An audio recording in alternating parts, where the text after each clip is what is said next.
Hello and welcome to the second video I'm making. So on this video we're going to see how Incense interact with Pokemon in Pokemon Go. Now some people like using Incense, some don't. I think it comes more down to preference. I personally like using Incense because when I'm chilling at my apartment I can get Pokemon to come to me. And so this way you're able to see what can come to you and what can't come to you. So let's start off. Drop Incense. We want to make sure we get every bit of XP we can. Then, oh, there we go.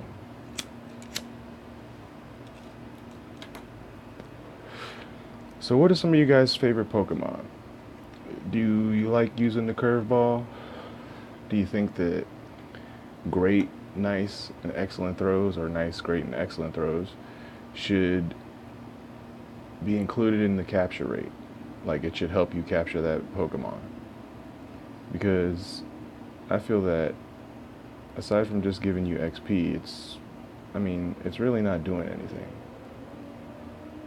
I feel like if you get an excellent throw, then that should have an increased rate of capture for whatever Pokemon it is that you're trying to capture at that point.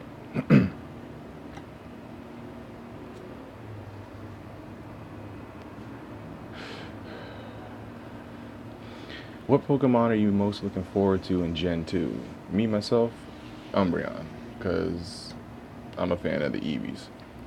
I remember when I had Pokemon Red and Blue, I used to love, or was it Silver and Gold? I think it was Silver and Gold. But I used to love having Jolteon, Flareon, Vaporeon, Espeon, and Umbreon. I used to have a 100 level Umbreon. Man, that kid was fire.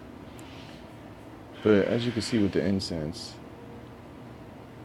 Pokemon aren't going to always pop up like 1, 2, 3. But it's also going to be a range of what you can get. Like I'm level 32, so sometimes I get good stuff, and sometimes I don't get anything at all.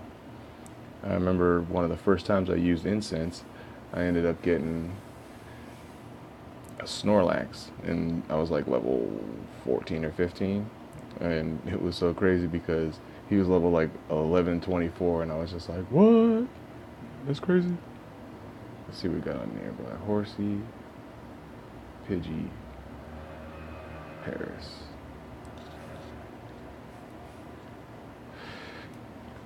Let me know some things of like what you want to know. Like,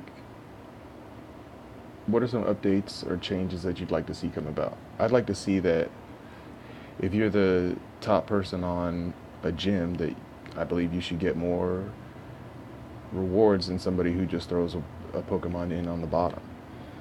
And when you battle a gym or when you train at a gym, I feel like that should go towards boosting up your Pokemon CP.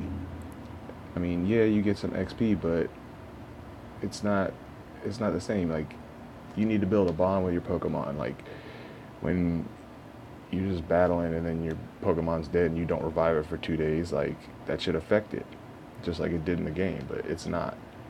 And I'm hoping that that's something that Niantic's going to change later on.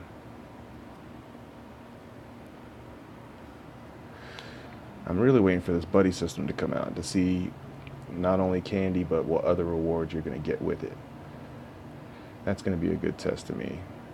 I want to see like where Niantic's going to go with this.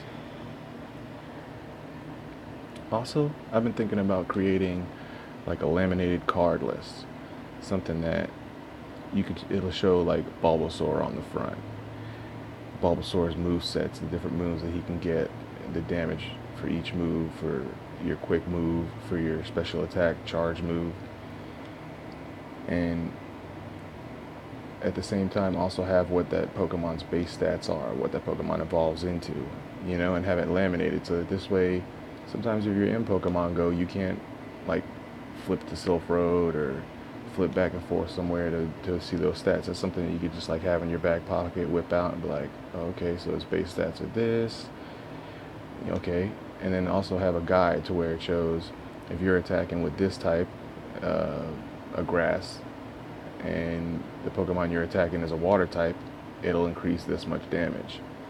Now, when it comes to numbers, I'm not as concerned, but I do pay attention to who is effective against who and what's effective against what. And by that I mean, when I look at a gym and I go and I want to take down a gym, which I normally go for levels 8, 9 or higher because I'm level 32, so I want to give somebody else a chance. It makes no sense of me taking down a level 3 gym with only a few Pokemon in it.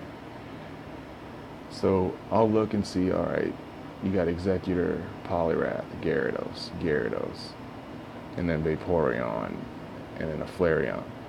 That's another thing. When you're boosting up your team's gym, you need to make sure that you're putting in different Pokemon so that this way that person has to go from like grass, water, steel, dragon. And then when you're fighting that type, you want to make sure that you fight somebody that's strong enough to beat that.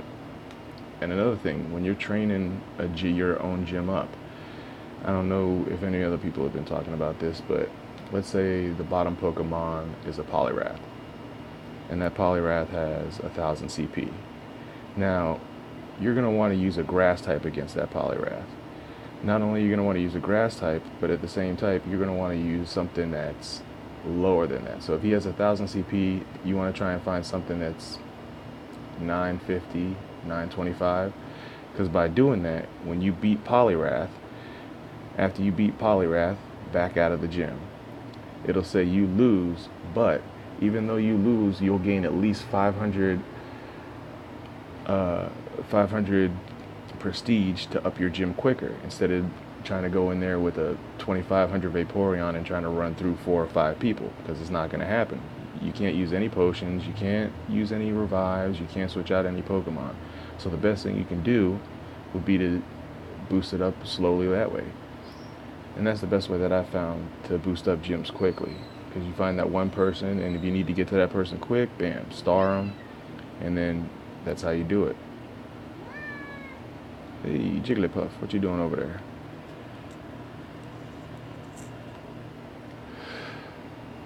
That's another thing I noticed.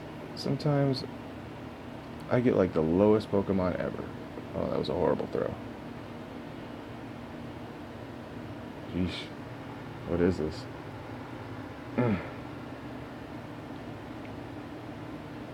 So in the comments below, let me know what's your favorite Pokemon, who you like, and why you like them, and what made you get into Pokemon.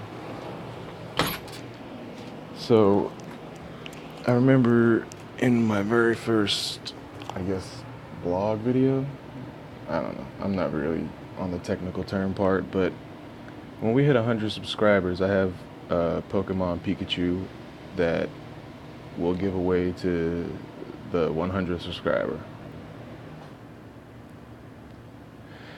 And I'll try and do giveaways like that more on maybe a Google Play card so you can get some Poke Coins and see, different ways to appreciate people who subscribe and stay tuned to the channel. So let's see.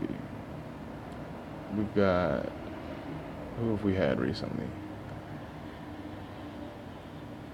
Let's see.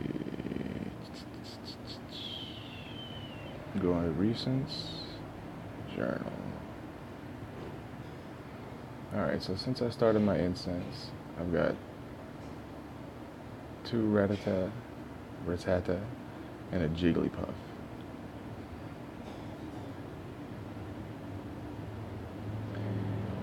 So, and that's another thing. So, I'm also going to try and post a link to what the different levels are of XP. So, from level 1 to 20, you'll need said XP to get to said level, and what your XP will be when you get to that level. Now, here's some of the achievements that I've got, or medals. And I personally haven't hatched anything that's been a regional or regional locked.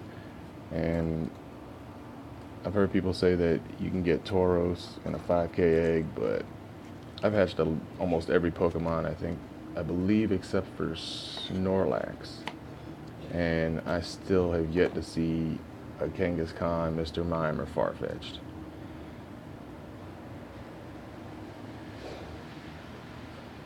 But let me know where you guys are at. Let me see, like, what made you want to play Pokemon Go? What brought you? Is it just the hype because everybody else was playing it, or do you actually like Pokemon?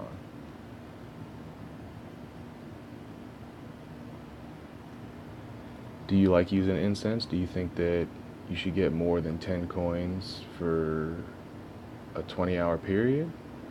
Do you think maybe a gym leader should get more rewards, less rewards? Why is it that somebody who throws in a 10 CP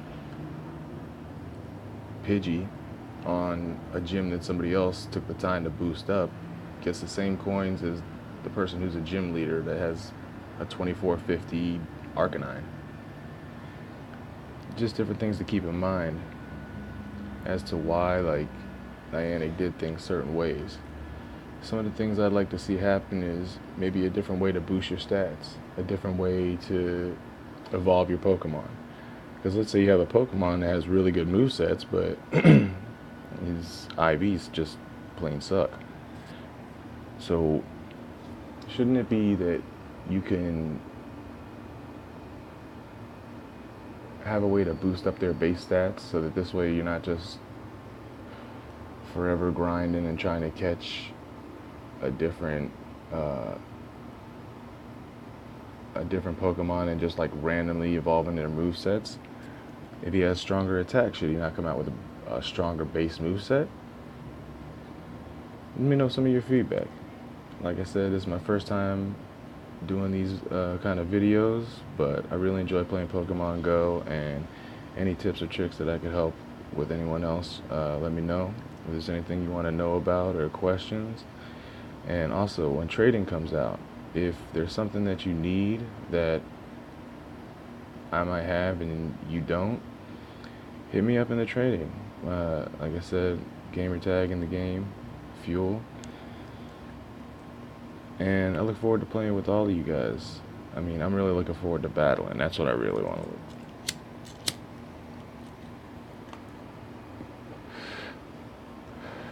What feature do you most look forward to?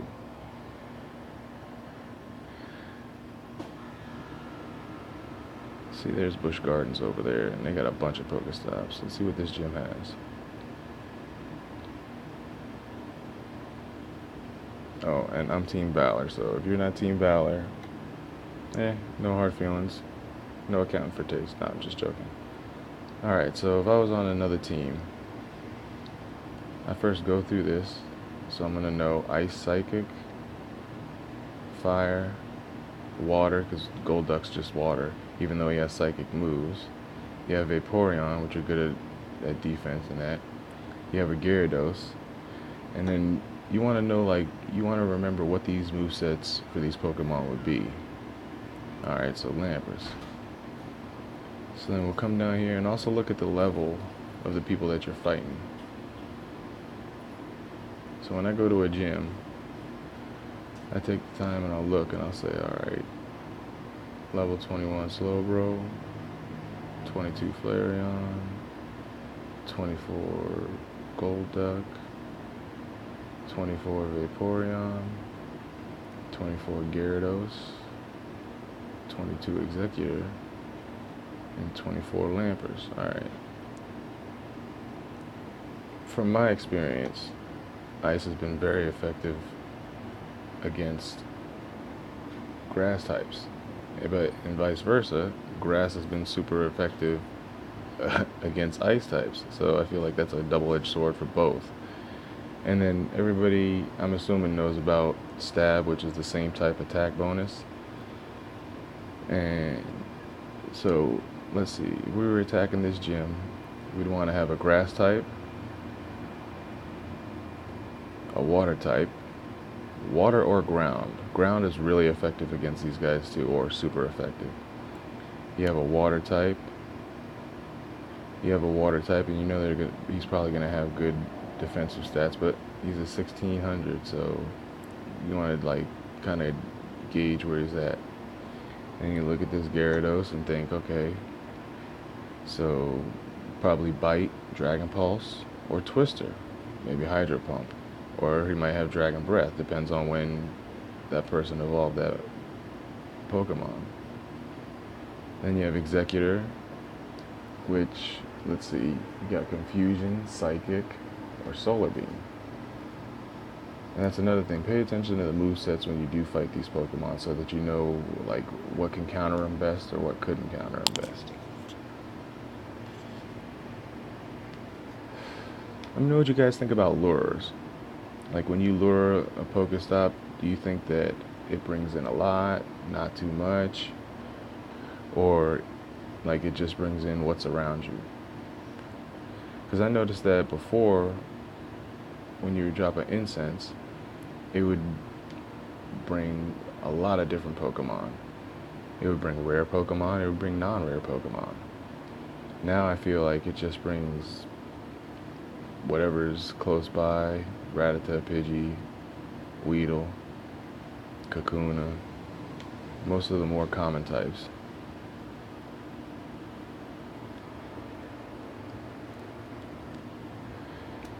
Now, do you like using the curveball? Do you always try and go for excellent or great throws?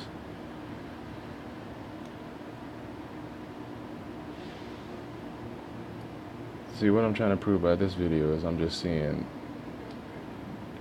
if you stand in one place, are you going to get more Pokemon to come to you? Or is it better to have an Incense on and move around? Whoops.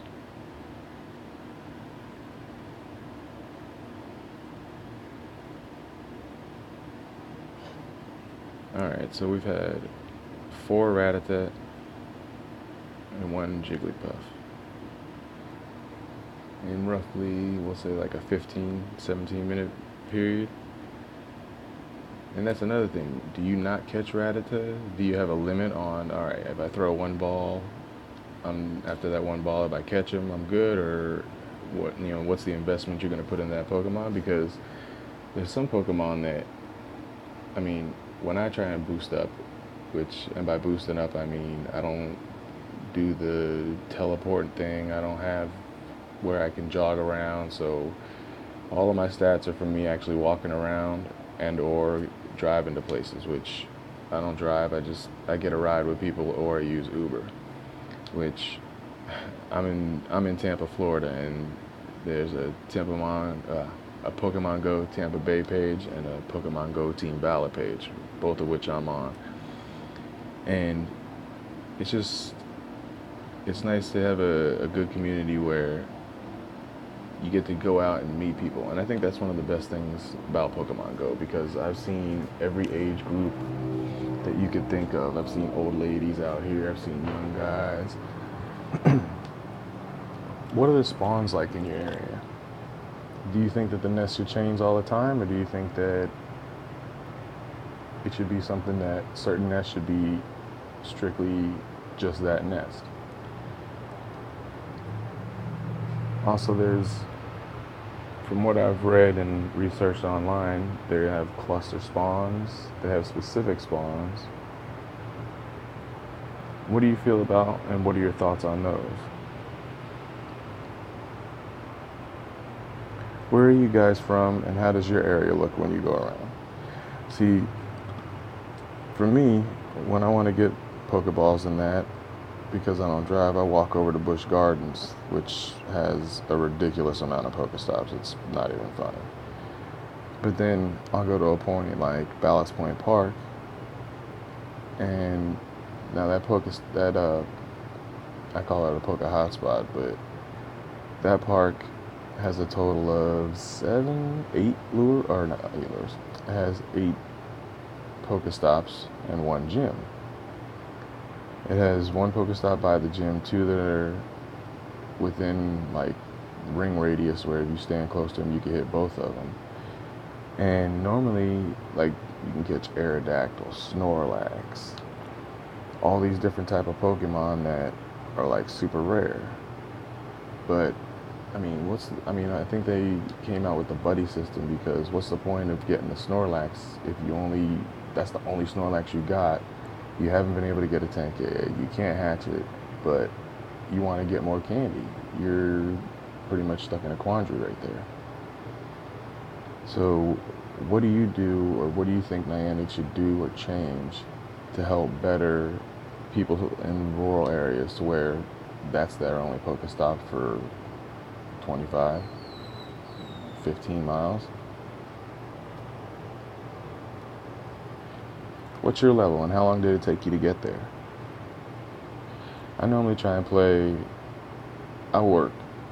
I have a full-time job and I play Pokemon GO when I can after I get off work, and I try and hit hotspots. So when I go out and poke a hunt, I poke a hunt hard and for a long time.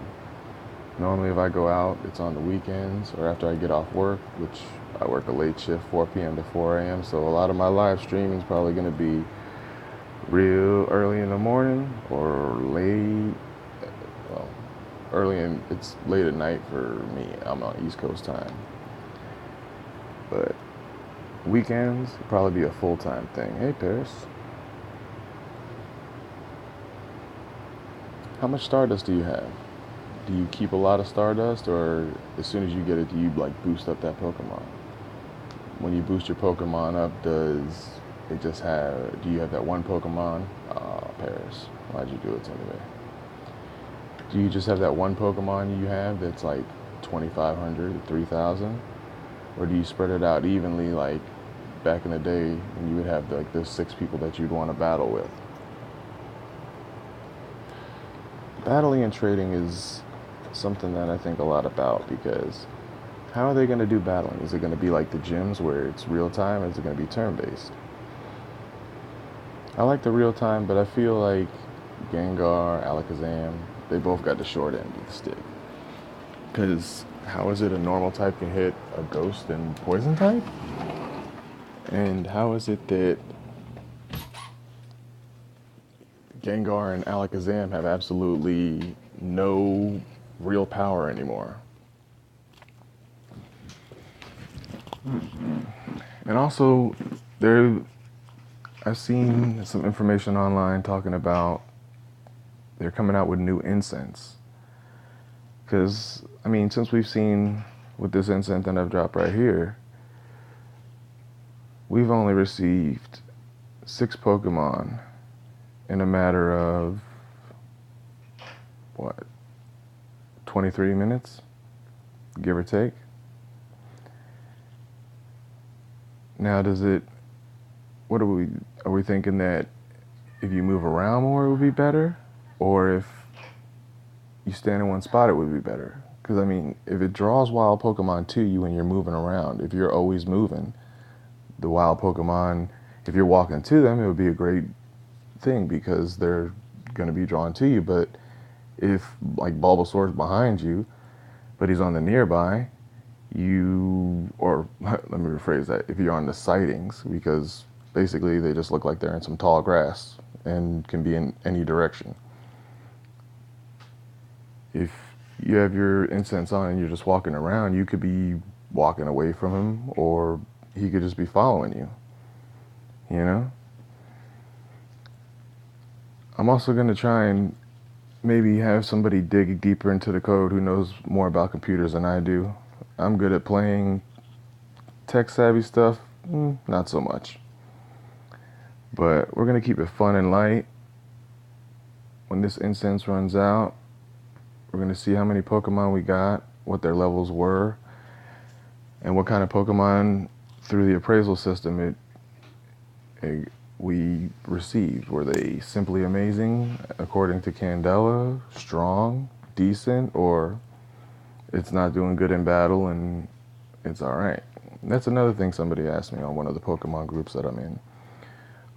How do you tell, or what's a way to tell the IVs through the appraisal system? Because they don't give you any numbers. So from what I've seen, simply amazing, range-wise, I'd have to say 80 to 100%. Then when you see the stats behind it that say, oh, I'm blown away by the stats, wow, that means that that stat's maxed out. For the most part, she'll start off saying, oh, I'm impressed with his HP. Now, if another stat is equal to that same stat, she'll say, I'm just as impressed with defense, attack. That means that stat has the same stat as the HP. So if it says I'm blown away by that stat, that means your HP and your attack are both like 15 to 15. Now, a strong Pokemon, in my opinion, I believe is, we'll say 60 to 80 in there, 55 to 80 maybe. And then it says excellent. And to me, that comes across as 13 or 14 out of 15. And then decent is, in my opinion, now none of these are facts, I'm just giving you like how I feel on it through the levels that I grinded up to get here. I feel like the last two are just kind of divided up, and it's kind of give or take. Well, speaking of which, let's take a look at some of the Pokemon that I have. Now, a week ago, I had over 980 Pokemon. And if you go into the Pokedex and you click on each one of your Pokemon, oh, who do we have? Eevee. For some reason, I have the best luck catching Eevees. I don't know why.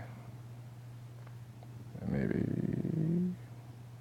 And as I say that, the screen goes white. Hello. Hello. All right, that's the first. Well, I'm gonna stop this right here. I'll give it a couple more seconds, see if it kicks in, but if it doesn't, I'm just gonna stop this video. I appreciate anybody and all who subscribe and watch. Thank you, and stay tuned for some more live streaming and Pokemon talk and tips. Have a good day. Bye.